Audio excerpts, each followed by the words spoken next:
Your cells may be aging faster than your birth certificate shows. That gap, measurable right now inside your body, predicts who reaches 80 in full function and who does not.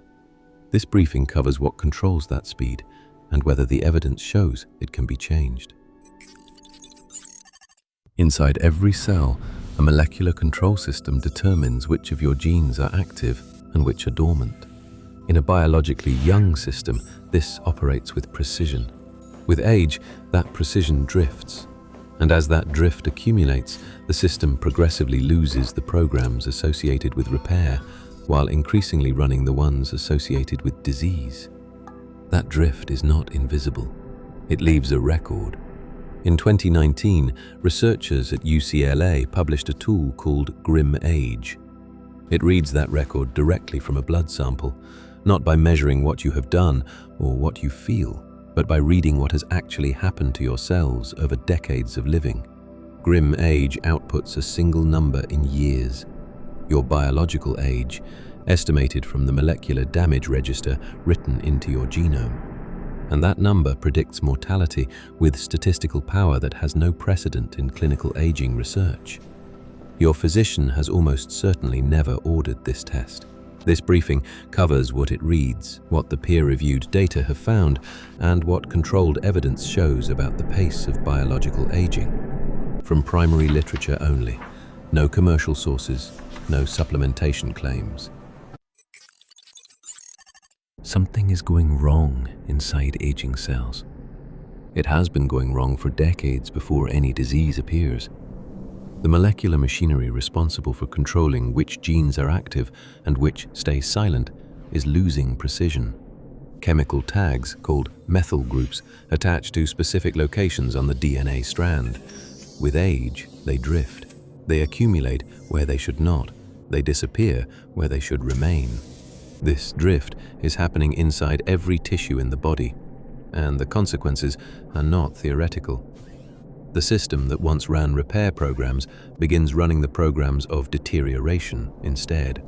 That drift is not metaphor. It is measurable. By 2013, researchers had discovered that the pattern of methylation drift at specific CpG sites in the genome was so predictable with age that 353 carefully selected sites could estimate chronological age with a Pearson correlation of R equals 0.96 across blood, brain, skin, and saliva, with a median prediction error of under 4 years. This was first-generation clock science. It proved that aging writes itself into the genome in a readable, systematic way. But predicting how old someone is tells you nothing about how close they are to dying. The paradigm shift arrived when researchers stopped asking which methylation patterns match chronological age and started asking which patterns predict time to death. The result was GrimAge, a second-generation clock trained directly on mortality outcomes. It uses the methylation record not as a reflection of elapsed time, but as a reflection of biological damage accumulated. That damage is what it measures, not calendar years. Here is the architecture of what GrimAge reads. Not a single measurement, 8 separate biological signals derived from methylation states at specific CpG clusters across the genome. 7 of the 8 are methylation-based estimates of specific plasma proteins. The 8th measures what chronic exposure and cumulative stress have done to the genome using CpG sites that are highly sensitive to tobacco and broader oxidative damage. Each protein maps to a distinct failure pathway in aging tissue. PAI1 is a coagulation regulator. When elevated, it inhibits the breakdown of blood clots, producing a prothrombotic state linked to cardiovascular disease, insulin resistance, and visceral adiposity. Its methylation surrogate alone predicts lifespan with a significance of P equal to 5.4 times 10 to the negative 28th. GDF15 is a mitochondrial stress marker. When cellular machinery deteriorates, GDF15 rises. It signals systemic cellular stress that standard routine blood panels do not include. TIMP1 governs tissue remodeling. Elevated TIMP1 marks fibrosis. the slow stiffening of organs that defines biological aging in connective tissue. Beta-2 microglobulin is an immune system output. Its elevation signals immune aging and neuroinflammation.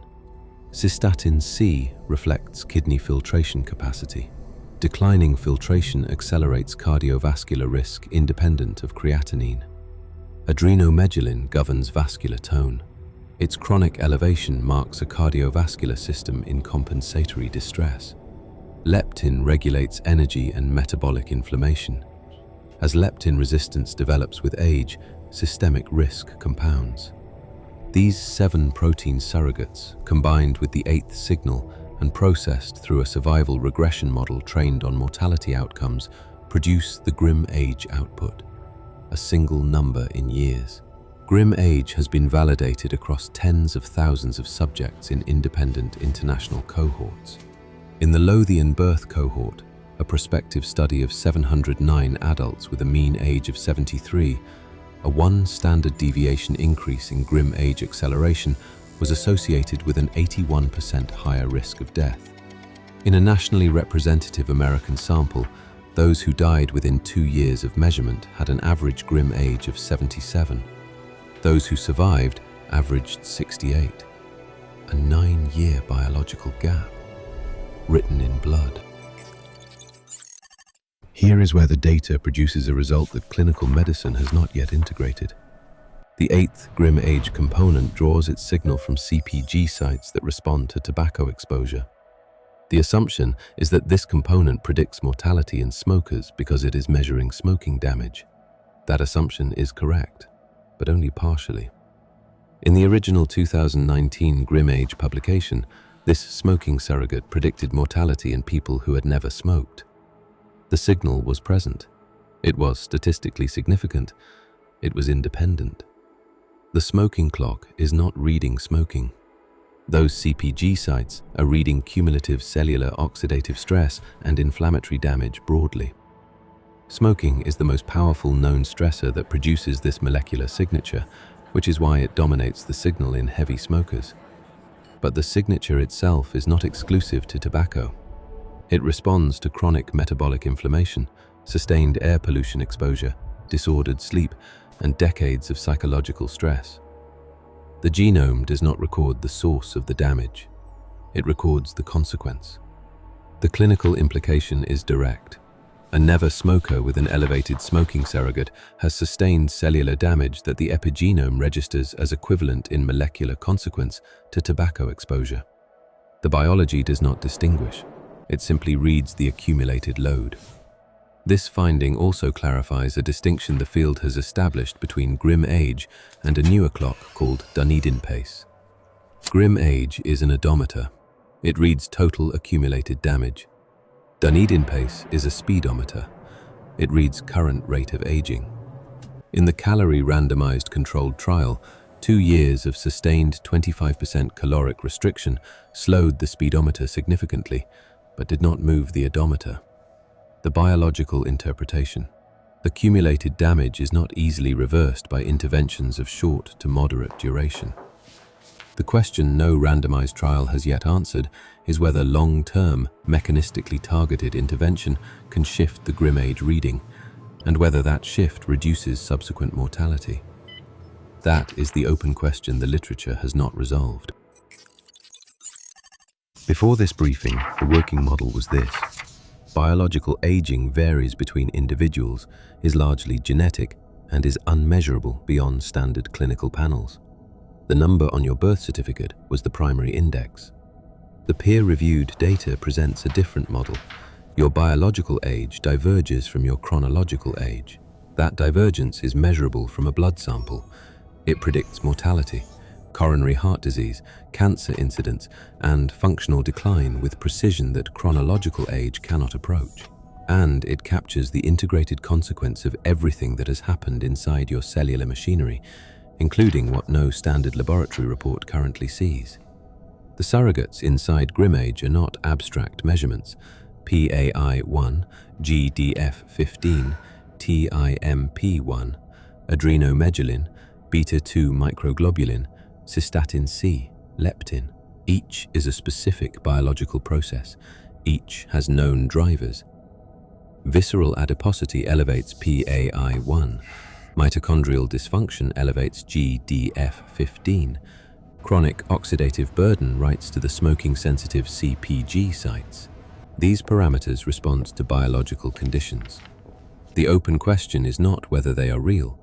It is whether systematically targeting them changes the trajectory the clock reads. The clock is real. The reading is available. The causal intervention data is what the field still owes.